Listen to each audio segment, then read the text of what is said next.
Which form? Class. Class. Five. Class 5. You're 5. And you little girl?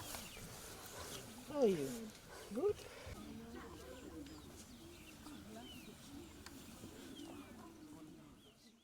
It's been such a pleasant morning crossing the river, walking up the hill, and finally reaching this school.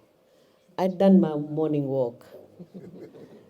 And again, it was so nice to meet each and every student, um, just meeting them and seeing their smiling faces. And it was a genuine acceptance of a visitor to this particular place. That's what I felt. A lot of warmth, a lot of love, and to be back again amongst all of you. As the head of school mentioned, I was here just about 6 months ago, and to be precise, it was around 7th December. I was in this school, and that visit was mainly to do with the handing over of school quarters. And during that visit, I met Father Sinclair, and he started as a school manager just a couple of days before I visited. And we had a lengthy chat. He pleaded for assistance. I visited classrooms, I met the teachers, and I had placed the challenge to them that they need to improve the facility, and the facility must be improved for our students. Our students, never mind if they are in remote rural areas, does not mean that they should be denied the same facility as children enjoy in the urban centers. And to prove that point, we have acquired some donations, some assistance from the Korean embassy with the courtesy of the ambassador of Korea. He had assisted many schools, and today, through this donation, we are providing 10 computers to the school. And I could see when we were doing the handing over the smiles on the faces of the students, because they know that these computers are actually for them, and they are the ones who will be using the computers, and they will be learning as well. And if I ask these students, do you like technology? Do you like mobile phones and the computers? So you can see that the little donation we are making today to this school will go a long way, because children are interested in technology, and we are providing technology, which means they can learn through technology. And I'm also encouraging teachers. Teachers should be able to teach students using technology. Gone are the days when teachers had to use chalk and talk because there was no technology to teach the students. But now that we have technology, each and every subject can be taught through technology. Not necessarily that you have a computer lab, all these computers are placed there, and you have once a week lesson where children enter the computer lab just to learn how to use a computer. I'm talking about going beyond that. In other words, teaching the students various subjects using the computer. And that is only possible if teachers adopt that as one of the teaching tools. And once they do that, then our students will benefit more from the computers.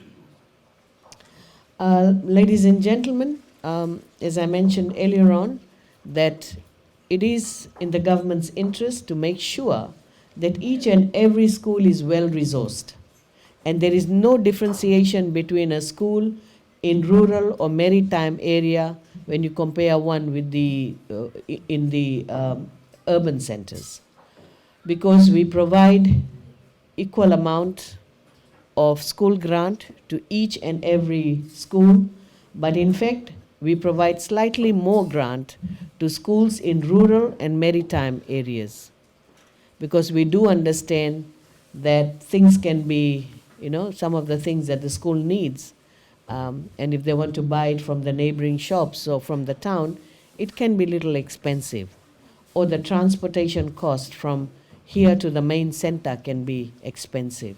So we've taken all that into consideration, and for that reason we have provided additional grant to schools based in rural and maritime areas.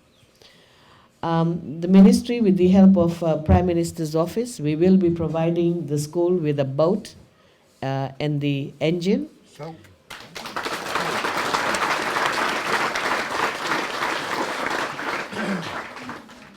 We have the boat, but we don't have the engine at the moment. We have placed the order because some of the suppliers have run out of it. And you all know that the country and the whole world is facing the issue of supply chain. The freight is affected, and there are delays in getting things from abroad. But as soon as we receive the engine, then we'll be able to provide that to the school. So you can see slowly we are committing to the progress of this school. We are making commitment and we are delivering. And I have seen from the school perspective, from the school manager and the school management committee, you have also made a difference to the school.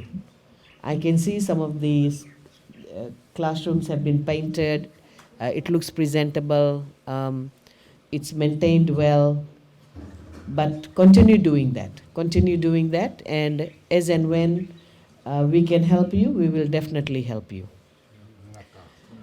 In my last visit, I did challenge the teachers, and I said to the teachers that you need to take charge of your classroom and present the classroom in the best way possible for your students. And I look forward to visiting few classrooms today to see how the challenge was met. I hope the teachers remember that. But just being here and looking from a distance, I can see that the school and the compound is very well managed and maintained. So I want to thank the head of school, secondary as well as primary, and of course the school manager and his management committee for putting your soul and heart into this school, and you're making a difference. And please continue making that difference.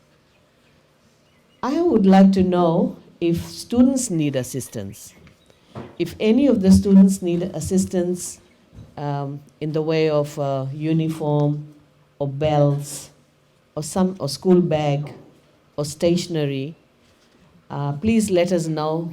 We'll be able to help the students.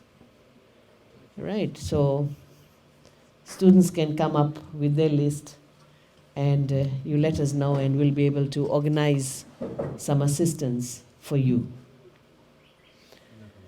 So from our perspective, we're doing everything we can to uplift this school. Now the responsibility is with the parents and of course our students. Parental responsibility is extremely important. We have seen over the years that to raise children is becoming more difficult. But I guess in rural and maritime areas, I may not be correct, but probably it's much easier to raise them in rural and maritime areas as compared to in the urban center. I have been receiving notification from my team regarding student behavior in schools around the country. And it is very disappointing to see that the students are misbehaving, they're engaging in activities which is not really for them to do.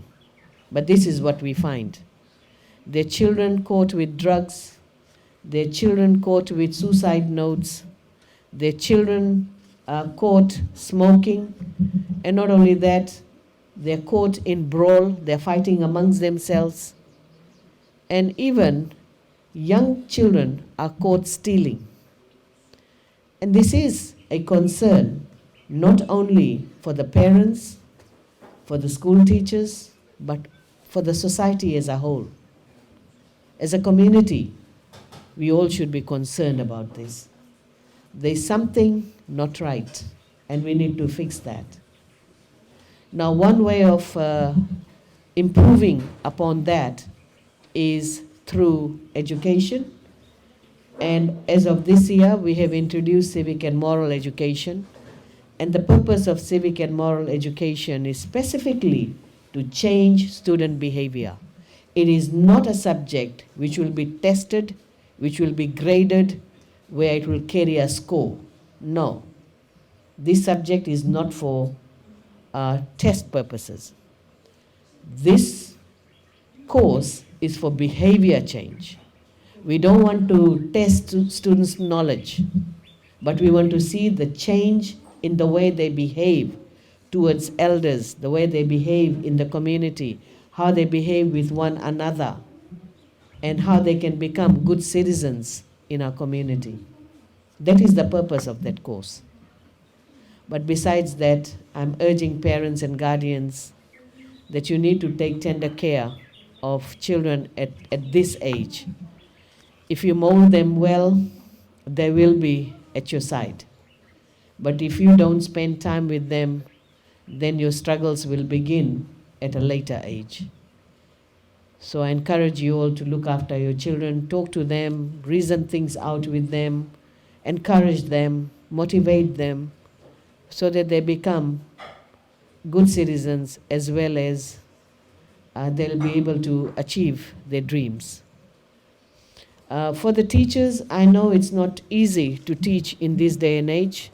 There are a lot of challenges teachers are finding, and I have heard teachers talk about corporal punishment,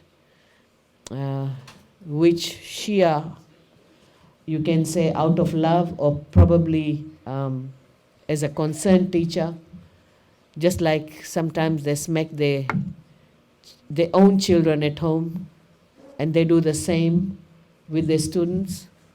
And of course, it's a big no-no. You cannot do that. And we don't encourage any teacher to smack children or to ill-treat any child, because children are protected under Child Protection Act, and we have provided enough training to our teachers under Child Protection Act, and for them to know what the law is and how we need to treat our students. But that does not mean that the teachers cannot carry out discipline. They can. You can discipline students without hitting them. And you need to come up with creative ways of disciplining the students, not necessarily smacking them. And all those teachers who went to university, you are all trained teachers, you've done your education units, and at university you are taught the various positive and negative reinforcements that you can use on a child so that the children can conform to the certain behavior that you prefer. And obviously in that situation, I'm encouraging teachers that you still need to discipline students. Students need to know what is right, what is wrong. But by hitting them is not the way to teach them. And we are seeing increase in the number of cases reported to Ministry of Education where teachers have used corporal punishment to teach a lesson to a student. And one just happened in this weekend where a boarding student was hit by a teacher, and the student had to be taken to the hospital. So you can see that such behavior is unacceptable. Ministry will not tolerate that. We will only encourage teachers to discipline students, but using other means, but not hitting them. So ladies and gentlemen, I have, on behalf of the Korean Embassy, we are giving away 10 computers, and I'm encouraging the head of school to maintain these computers. Giving something is fine, but how are you going to carry out your maintenance so that these computers last longer and you'll be able to serve many more students who go through this school? And it is purely your responsibility. So you need to bring in maintenance person once in a while to check the computers to ensure they don't have viruses and all the programs are genuine and it is running perfectly. So with these words, ladies and gentlemen, thank you very much for your very warm welcome. And it's always a pleasure to come to St. Therese. Vinaka.